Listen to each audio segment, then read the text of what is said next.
En tout cas, avant que la vidéo commence, je tenais à remercier notre partenariat du jour, à savoir Red Shadow. Et non, tu l'as cru, on n'est pas encore assez connu.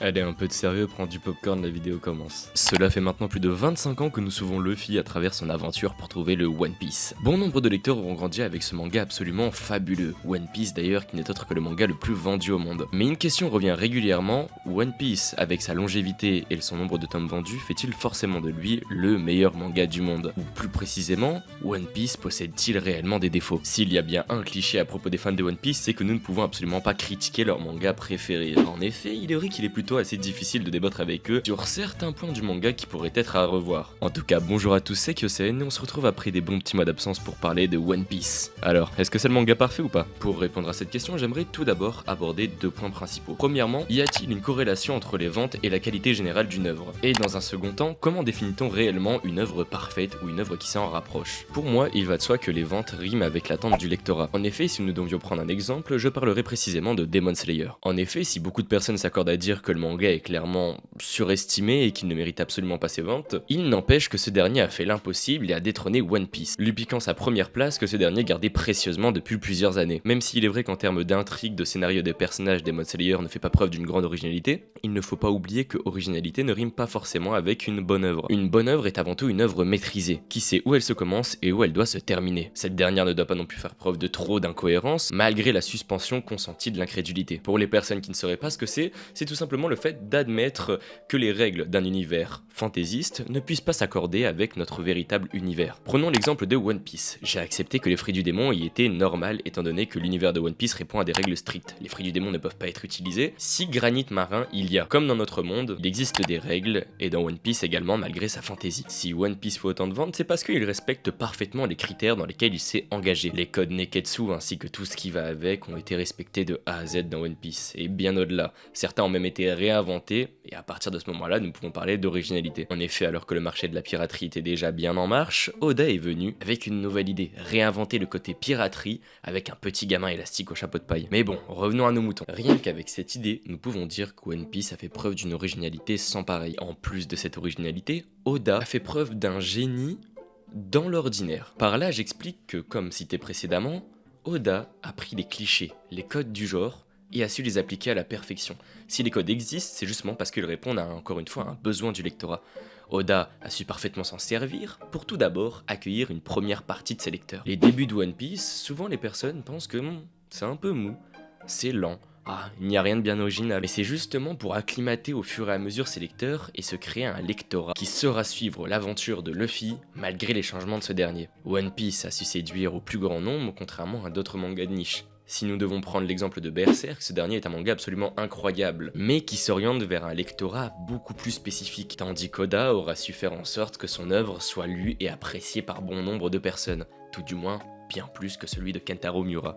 Donc à la question, est-ce que les ventes d'un manga corrèlent nécessairement avec sa qualité d'écriture? La réponse est oui et non, parce que les mangas les plus vendus sont souvent les mieux réalisés, ceux qui vont perdurer dans le temps, mais si ces derniers sont autant connus, c'est parce qu'ils s'ancrent facilement dans des clichés, dans des codes que tout le monde peut saisir facilement, ce qui fait que ces derniers peuvent plus facilement plaire au plus grand nombre. Donc si quelqu'un vous dit que One Piece est un mauvais manga en dépit de toutes ses ventes, l'argument est faux, mais si quelqu'un vous dit que One Piece est parfait, justement en prenant en compte ses ventes, l'argument est aussi pourri en fait. D'un point de vue purement mercantile, One Piece n'est autre que le meilleur manga du monde, mais en tant que lecteur, en tant que consommateur de manga et d'art, le mercantile ne s'applique pas à nous, étant donné que ce dernier ne définit pas nécessairement la qualité d'une œuvre. Donc définitivement non, cet argument n'est pas recevable pour faire de One Piece le meilleur manga du monde. Maintenant que cette question a été traitée, nous allons passer au second temps de cette vidéo, à savoir qu'est-ce qui définit une œuvre parfaite. Dans un manga, le suspense, la pagination, l'écriture, le dessin sont autant de choses qui vont faire que nous allons accrocher à une œuvre. One Piece, de par son dessin assez simpliste, permet à tout le monde de facilement entrer dans cet univers.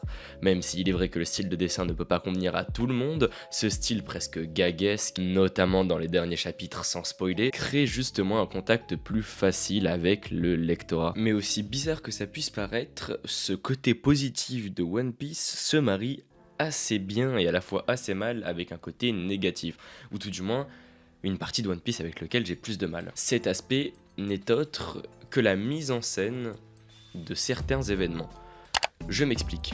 Dans la pagination, à savoir le découpage des planches, donc où se trouve telle et telle case qui a une importance catégorique et que Oda maîtrise absolument à la perfection, la mise en scène dans les cases mêmes est tout de suite plus difficile à lire. Et surtout dans ces derniers chapitres où on sent qu'il a de plus en plus de mal à dessiner, justement dû à sa santé. Faire des pages très fournies, avec beaucoup de décors, avec 500 personnages différents, avec des looks tout autant différents que presque encore une fois gaguesque, tout ceci rend pénible la lecture de One Piece à certains moments. Je pense sincèrement qu'avec un style plus sérieux, peut-être à la Boichi ou à la Kentaro Miura, One Piece n'aurait jamais aussi bien marché, étant donné que ces pages auraient été surchargées déjà de détails dans les dialogues, mais aussi avec des looks tout autant loufoques encore une fois. Tout ça réuni dans des mêmes cases, comme je viens de le dire, rend la lecture très pénible et très difficile parfois. Je parle notamment quand on doit rattraper 1 ou 2 tomes d'affilée, voire plus. Certaines pages deviennent simplement très compliquées et ne me font prendre absolument aucun plaisir à la lecture. Un autre point absolument incroyable que j'adore chez Oda, c'est justement sa façon de nous faire voyager à travers One Piece. Chacune des îles quasiment sur lesquelles nous sommes tombés avait toujours une architecture très particulière. Au premier coup d'œil, on sait à quel arc elle appartient, on sait comment ça se passe, que ce soit en partant du simple dessin, mais également dans la couleur utilisée. Par exemple, si nous prenons l'île des hommes poissons et Water 7, qui sont tous deux des arcs qui se passent principalement dans un milieu plutôt aquatique, d'ailleurs totalement pour l'arc de l'île des hommes poissons, les couleurs utilisées, malgré le fait qu'elles soient similaires, se différencient parfaitement. Ce qui fait que nous n'avons pas l'impression de revivre une seconde fois l'arc Water 7 à travers les couleurs, justement, de l'arc de l'île des hommes poissons. En termes purement architectural, Oda nous fait preuve d'une... comment je pourrais dire ça, de quelque chose d'absolument incroyable visuellement qui nous met des claques à chaque fois. Que ce soit le palais de l'île des hommes poissons, que encore une fois, la ville en elle-même de l'arc Water 7, la prison d'Impel Down, qui est une prison qui s'enfonce plus en plus profondément, avec à chaque fois un espace différent, ce qui fait qu'on a l'impression d'être encore une fois, en fait, à chaque descente dans Impel Down, on avait encore cette impression de changer d'arc.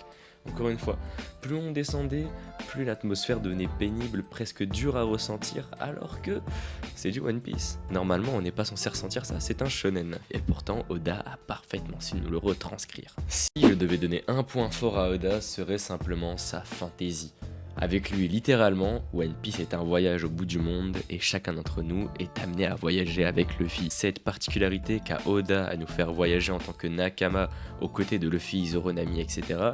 c'est quelque chose que peu de mangaka ont, d'ailleurs, voire aucun. Tout du moins, personne ne maîtrise cette façon de faire aussi bien qu'Oda. One Piece, sans son sous-texte également, ne serait pas le One Piece que nous connaissons. En partant du Dr. Iluluk, qui a lancé une phrase absolument incroyable qui est « Un homme meurt lorsqu'on a arrêté de penser à lui » ou bien lorsqu'on ne parle plus de lui. Ça, encore une fois, c'est incroyable. La métaphore symbolique de la traite négrière avec le commerce triangulaire qui fait littéralement référence là aux hommes poissons ou plutôt vice versa. Encore une fois, la manière dont c'est amené, les dragons célestes qui sont presque, je dirais, ou tout du moins une forme de métaphore du capitalisme poussé à l'extrême. Si ça, c'est pas incroyable, parce qu'en réalité, les dragons célestes font référence d'une part à la royauté, mais aussi au capitalisme. C'est-à-dire que, étant donné qu'ils ont les richesses, etc., étant donné qu'ils possèdent le tout, ces derniers se croient au-dessus des gens. Donc à partir de ce moment-là, cette métaphore faite, qui est, je dois l'accorder, pas très finement exécutée, marche du tonnerre de Zeus, étant donné qu'Oda n'a pas essayé de nous le faire passer finement, mais nous l'a balançant en pleine poire en fait. Et c'est comme ça que ça marche. C'est le monde est régi ainsi, et qui que tu sois, tu fermes ta gueule. Et c'est comme ça que ça marche. Et encore une fois, je trouve pour chaque bonne idée d'Oda, une autre vient casser cette idée absolument incroyable. Oda, comme dit précédemment, a un sous-texte terrible. Ça parle d'esclavagisme, ça parle de racisme, de xénophobie. Tout ce que vous voulez, c'est des sujets assez adultes en fait, qu'il propose à des petits de 8, 15, 20 ans. Et c'est justement cette façon de faire qui je trouve est dommage. Parce que Oda chaque fois se bride alors qu'on sent que ce dernier a énormément de choses à dire sur le sujet. Il l'a dit lui-même, il continuera à écrire One Piece pour un lectorat de 15 ans. Ce qui est assez dommage étant donné que son lectorat de première heure a grandi. Personnellement, j'ai commencé à regarder One Piece à l'âge de 8-9 ans.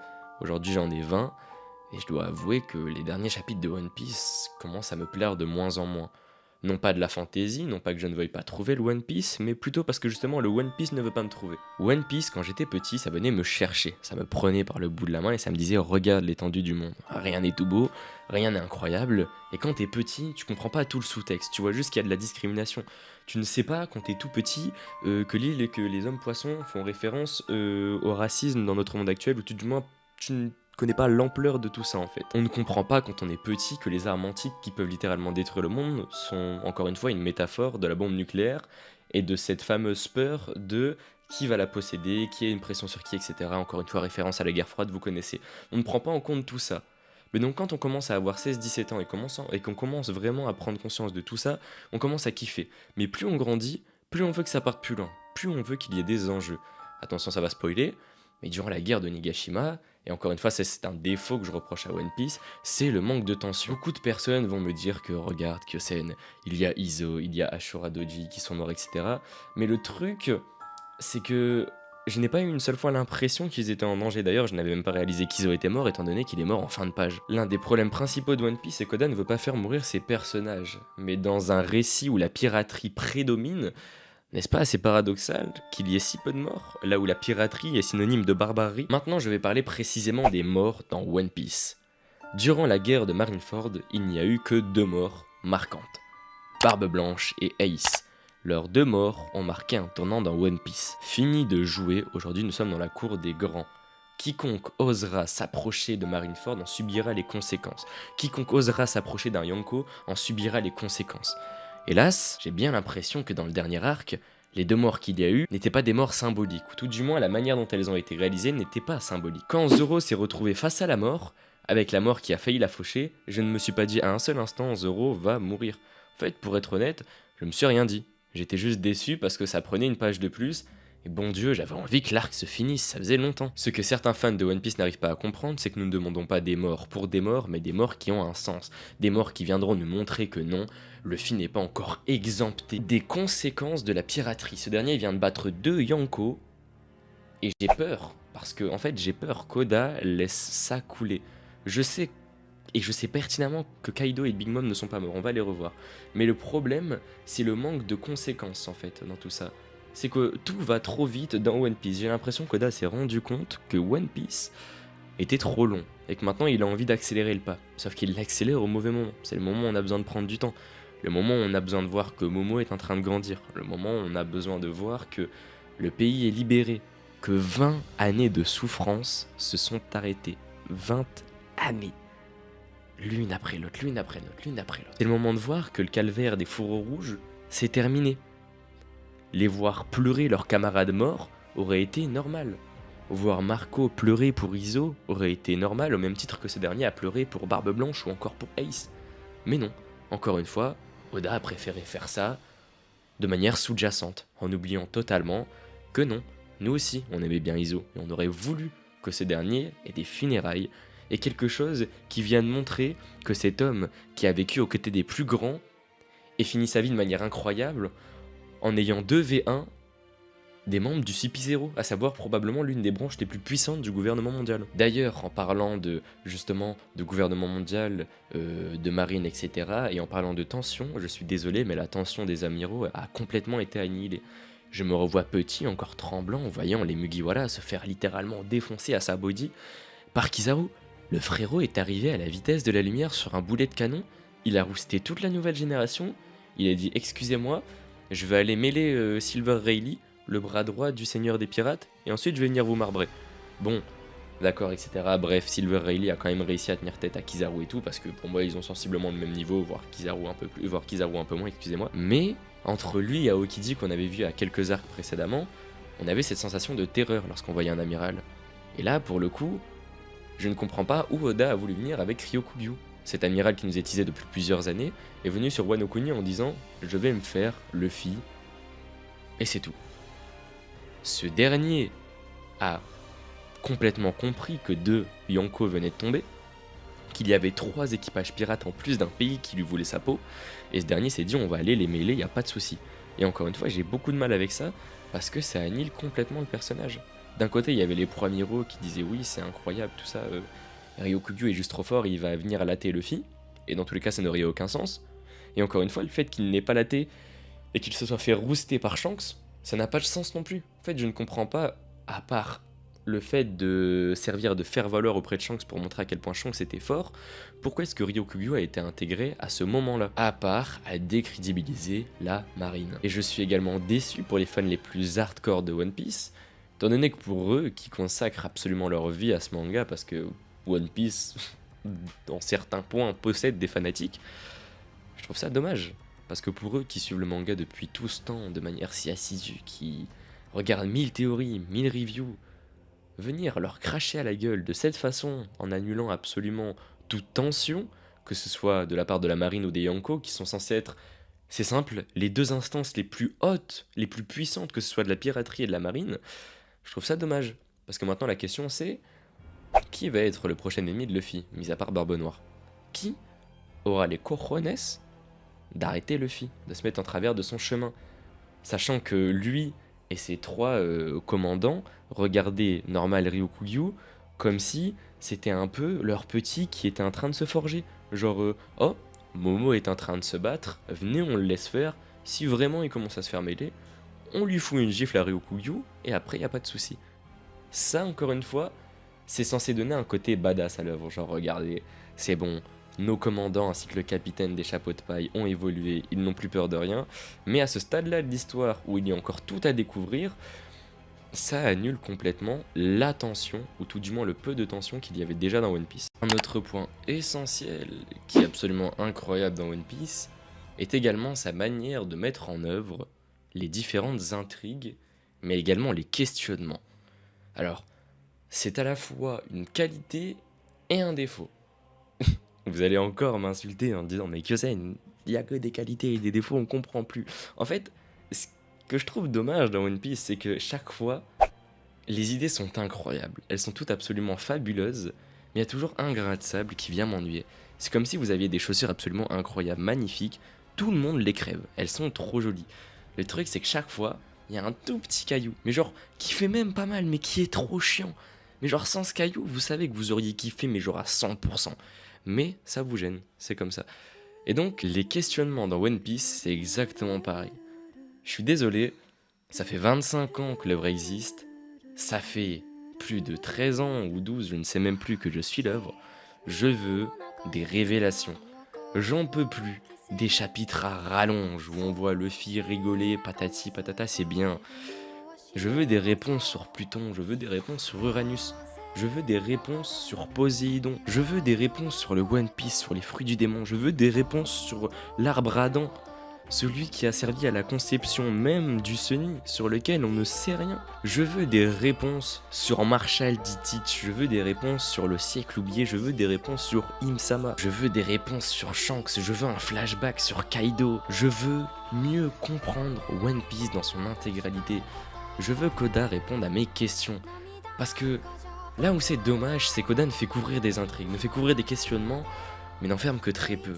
Et l'une de mes plus grandes craintes de One Piece, c'est que, vu qu'aucune grande intrigue n'a été fermée, est-ce que ce n'est pas pour ça que One Piece est aussi parfait pour l'instant?